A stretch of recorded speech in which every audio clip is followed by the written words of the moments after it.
Hello, Stringtime students. This is Mrs. Lacola, your new violin teacher. I'm making you a video so you can understand what I try to explain at the lesson. It was really great meeting each of you, and I look forward to a wonderful year together of making music. So the first thing you do is when you pick the violin up out of the case, take your left hand and make believe I'm putting jelly beans in it, and lift your violin under the neck out of the case. So the violin is in the case, you take your left hand, you always pick it up by the neck. And then I'm going to show you rest position. Hold the violin by the neck, put the violin under your right arm, like this, and then make sure the strings are out, and then put your right hand on top of the violin. Put your feet together and then bow. And that's rest position and bowing. And then when you play the violin, please get a music stand. They have different kinds, but you can pick either a black one or a silver metal one. And then when you assemble it, make sure that the stand is level with your eyes, so that the stand is just right in front of you, and then you can put your special custom-made book on it. So the first thing we learned was, after the rest and play position, is the turn your stand sideways to the music stand, turn your head out, and hold the violin with your left hand like this, so that your thumb is under the violin and your four fingers are on the wood. So you're going to take the violin, look at the music stand, stand back a little, and go in, out, turn it to make believe this is the head, make believe the violin is going to sleep, and it goes into a sleep position. Turn the violin to the left, so this is in, out, turn, tap your left shoulder, and put your violin on your shoulder, and turn your head so that your jaw goes into the chin rest over here. And the violin should be level like a table. Make believe we put apple juice here. If the violin is lower, the apple juice falls on your foot. Forget that. If you put it up here, the apple juice goes all over your nose. Forget that. So keep it level like a little private table. This is the way you hold the violin. Make sure that your four fingers are on the wood, and then your right hand is free to do pizzicato or plucking. So now that your violin is on your shoulder, take your right hand, lift it up like you're raising your hands in class, and then wave goodbye, and then drop your hand so that your thumb touches the edge of the black fingerboard like this, and wave goodbye. Touch the first string. This is your E string. The second string is the A. The next is the D. And the next one, the thick string, is the G. You can memorize it. E is eat, A, delicious, grape. E, A, D, G.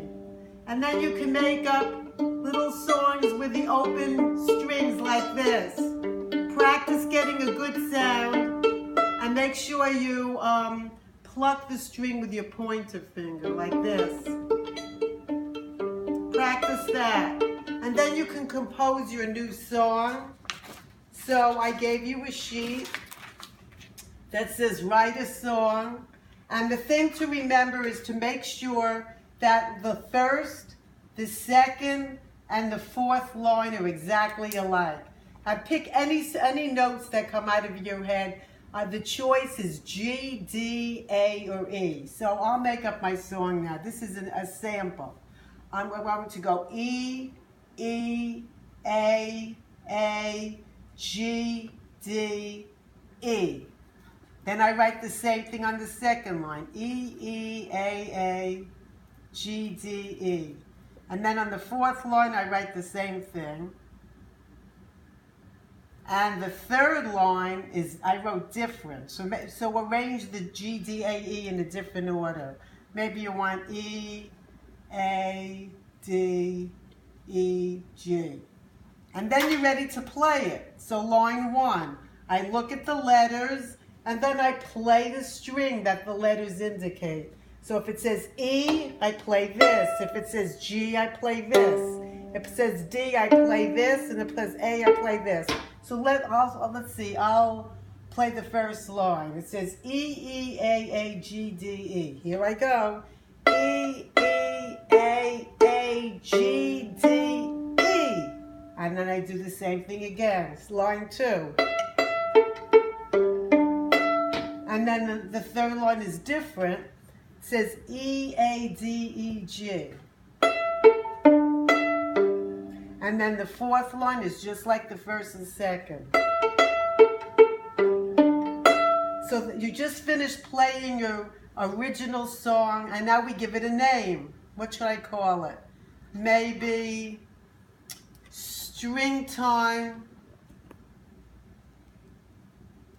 Fun. That's the name of my song. And after I complete it, I take my violin, I put it under my right arm into rest position, I put my feet together, and I take a big bow. And then hopefully you'll have an audience, a mom, a dad, a grandma or grandpa, somebody in your family, a sister or brother, who will clap for you. Okay, have fun with your first week, and make sure that you fill out your practice sheet. Here's your practice sheet. This week was September 19th. Remember to practice every day. You can pick the same time, like maybe 4 o'clock to 4:15, or after dinner, or maybe before you go to school. And then write down how many minutes you practice. You should practice at least 10 minutes the first week. And then at the end of the week on Monday night, have one of your parents initial that you practiced every day. And then I'll check it next week and put a sticker there. It's very important that you practice every day. If you miss a day, then the following day practice twice. So that's, and then you can read through the book. Next week I'm going to review putting the shoulder pad on, which looks like this. And this, when you put a shoulder pad on, I'll show you, you haven't learned that yet. So if the violin feels uncomfortable, don't worry about it. Just put it softly on your shoulder. Next week we'll review the shoulder pad, where you put the shoulder pad on the violin. It holds it up like this. And look, no hands. And it's real comfortable. So we look forward to that next lesson. For now, put your 4 fingers on the wood and pluck. Okay, happy plucking, everybody. See you next week.